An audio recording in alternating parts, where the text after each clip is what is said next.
Hi, my name is Aaron Mack. I'm an advanced EMT with Johnson County Emergency Services EMS Division, and I'm here today to talk to you about what we do in EMS and the ambulance, and go over a few things and just kind of introduce you to how EMS works, what we do on a daily basis. So let me let you in here real quick. EMS division works in 4 shifts of 24 hours. We work 24 on, 72 off, and this is our office. Every day we come in, we check off the truck, make sure our medical equipment is in working order, that we have bare minimum par levels in order to serve the people of Johnson County, and we clean the ambulance from top to bottom to make sure that it is disinfected for every one of our patients. We do that in between every single call, before our shift and after our shift, and we check off all of our medical equipment. If you want to step inside, I'll show you what we do. So here we are in the what we call the box area, or the patient care compartment of the ambulance, and as you can see, there is very limited space, so we try to have everything in proper places. Our ambulances are all set up very similarly, so that way if you are working on a different unit than you're normally assigned to, you can still find all of your medical equipment. When we come in the morning, we check all of this off. Every single one of these cabinets is opened, the stuff is pulled out, we go through par levels, we make sure that we have the equipment necessary to run any call we could possibly run into.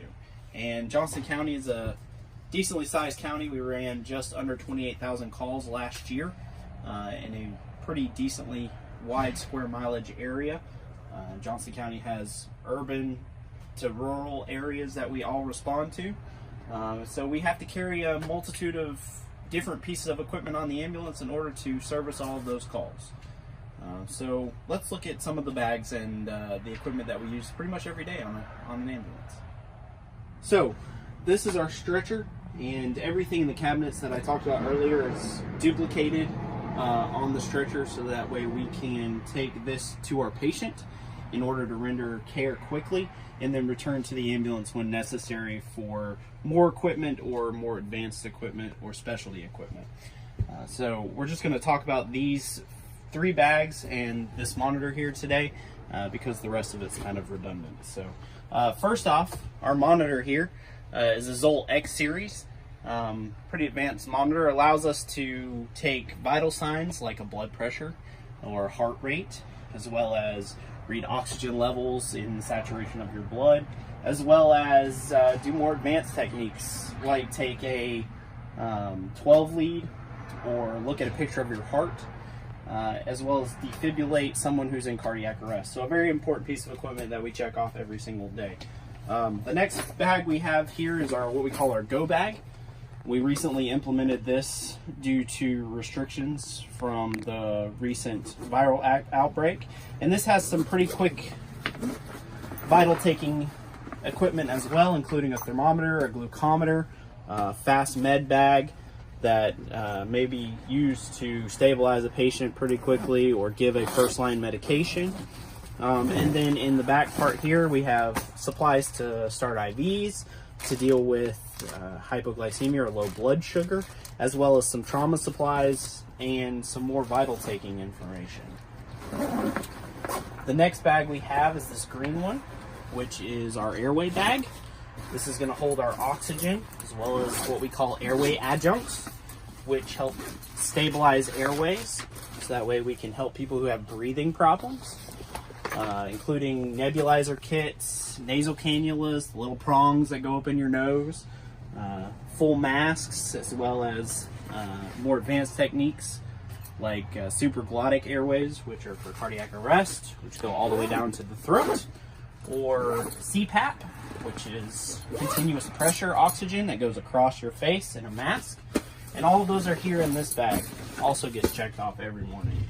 Our Black Hawk bag, or our primary bag, has a lot of pockets that we have to check off, but you'll notice some redundancy from our go bag, some trauma supplies, some more vital taking stuff, tourniquet for major bleeding, and then in the bottom here we have our Intubation Kit, which is going to go along with our airway bag in order to place tubes in patients that require secured airways, as well as our pack of medications, which we have quite a few of, as you can see.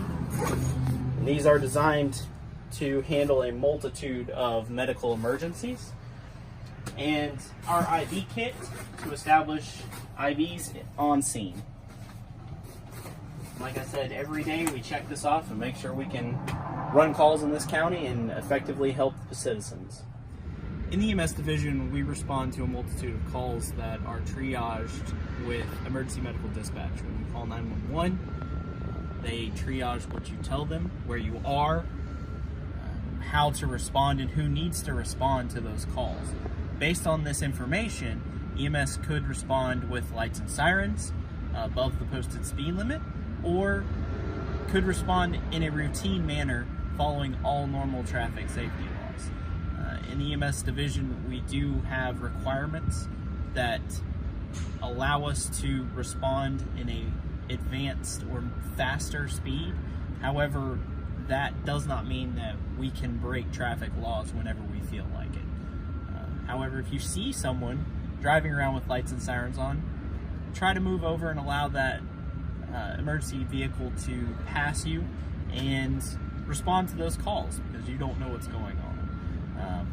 But we also have a CAD system through this computer, which allows us to see where our call is, gives us information on that, on the call type, what kind of triage has been done, and just some generalized information so we can pre-plan our call prior to our arrival. Well, thank you for joining me today. If EMS sounds like an interesting career to you, just know that we're very fast-paced. We're on the cutting edge of medical technology. If you're a younger student between the ages of 16 and 18, you find this interesting, you want to know more, we do offer a cadet program where you can come right along, learn what EMS is about. If you're older, 18, this looks like a career that you want to start into, because it is a place where you can advance, move forward. Contact your local community college and see if they offer a course. JCC offers several, from the EMT, AEMT, up to the paramedic level program. Again, thank you for coming and hanging out with us today.